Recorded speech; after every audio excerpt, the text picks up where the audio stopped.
नमस्कार मंडळी, S S food कट्टा या चॅनलमध्ये तुमचं स्वागत आहे.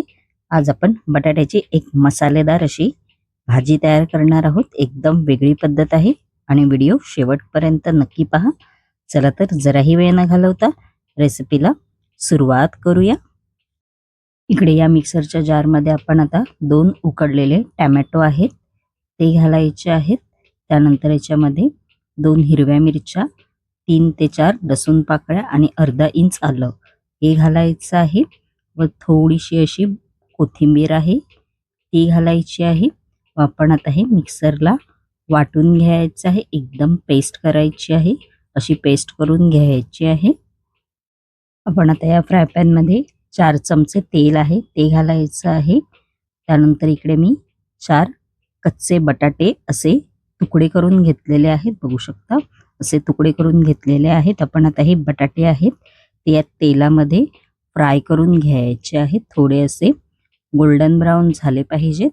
मीडियम फ्लेमवर आपण आता हे फ्राय करून घेणार आहोत. हाय फ्लेमवर केलं तर बाहेरून गोल्डन राहतील आणि आतून कच्चे, त्यासाठी मीडियम फ्लेमवरच हे फ्राय करून घ्या. बघू शकता मस्तपैकी असा बटाट्यांना कलर आलेला आहे आणि आपले बटाटे आहेत ते चांगले असे फ्राय झालेले आहेत. आपण आता चेक करूया फ्राय झालेला आहे की नाही बटाटा. बघू शकता असं टूथपिक घालायचं आहे. बटाटा आपला फ्राय झालेला आहे. बटाटे आपले फ्राय करून झालेले आहेत. आपण आता त्याच तेलामध्ये अर्धा चमचा जिरा आहे ते घालायचं आहे. त्यानंतर इकडे मी खडे मसाले घेतले आहेत. खडे मसाल्यांमध्ये तेजपत्ता आणि दालचिनीच घेतलेली आहे. त्यानंतर एक कांदा असा बारीक चिरून घेतलेला आहे तो घालायचा आहे या तेलामध्ये व चांगलं मीडियम फ्लेमवर परतवून घ्यायचा आहे. कांद्याचा कलर थोडा असा लालसर झाला पाहिजे. कांद्याचा कलर लालसर झालेला आहे. आपण आता याच्यामध्ये जी टोमॅटोची प्युरी वाटून घेतली होती ती घालायची आहे व चांगलं असं परतवून घ्यायचं आहे. थोडी ग्रेव्ही ही दाटसर झाली पाहिजे. मीडियम फ्लेमवर चांगलं परतवून घ्यायचं. त्यानंतर याच्यामध्ये 1 चमचा बेडगी मिरची मसाला आहे तो घालायचा आहे. अर्धा चमचा हळद आहे ती घालणार आहोत. 1 चमचा धणे पावडर घालायची आहे. 1 चमचा इकडे लाल तिखट मसाला आहे तो घालायचा आहे.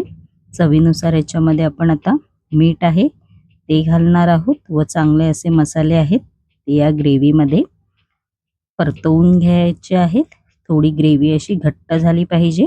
बघू शकता मस्तपैकी असं तेल सुटलेलं आहे आणि ग्रेव्ही पण घट्ट झालेली आहे. आपण आता याच्यामध्ये पाणी घालायचं आहे. तुम्ही तुमच्या अंदाजे पाणी घाला, जसं तुम्हाला ग्रेव्ही पातळ पाहिजे दाटसर पाहिजे तसं.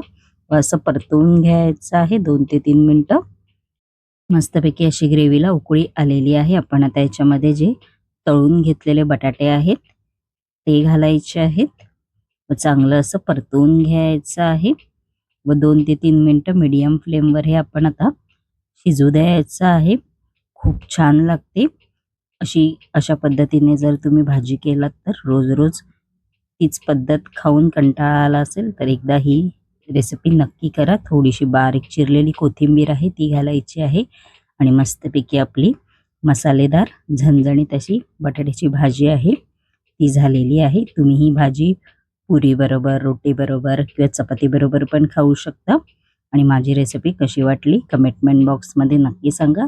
आणि अशाच नवनवीन युनिक रेसिपी जर तुम्हाला माझ्या चॅनलवरती पाहायच्या असतील आणि तुम्ही जर माझ्या चॅनलवरती नवीन असाल तर नक्की एस एस फूड कट्टा या चॅनलला लाईक, शेअर अँड सबस्क्राईबर करायला विसरू नका. धन्यवाद.